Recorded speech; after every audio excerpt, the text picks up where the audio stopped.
La colère des éleveurs après le coup d'envoi ce matin des abattages liés à la grippe aviaire. Près d'1 million de volailles sont concernées, je le disais, essentiellement des canards et des oies. C'est un coup de massue, disent les professionnels qui s'inquiètent pour leur activité.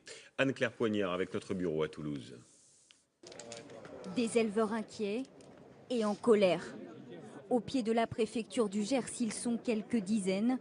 Pour eux, l'abattage préventif d'au moins 800 000 canards du sud-ouest est un coup de massue. Les entreprises aujourd'hui sont au bord des faillites et il va y avoir des drames humains. Et là, cette fois-ci, on y est. Parce que l'année dernière, on y a échappé. Mais cette fois-ci, avec la deuxième crise, coup sur coup, on va y passer. Face aux députés du Gers venus rencontrer les représentants de la filière, échange tendu. Ça a été parlé, on a même Parler, c'est le voilà. Faut qu'on vive. Nous, c'est du concret qu'on veut.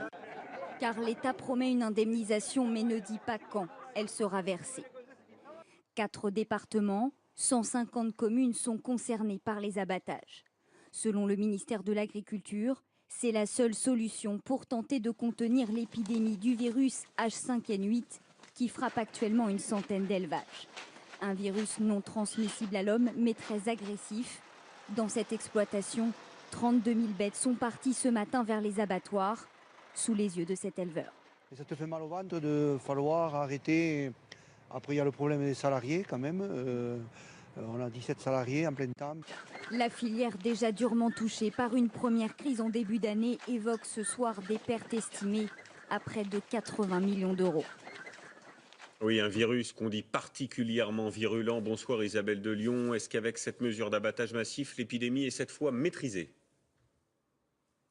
En tout cas, c'est ce à quoi aimeraient arriver les éleveurs. Mais rendez-vous compte, l'an dernier, il a fallu abattre des centaines de milliers de volailles, vider un par un tous les élevages pour éradiquer une forme de virus. Et malgré tout, cette année, un autre virus encore plus virulent arrive.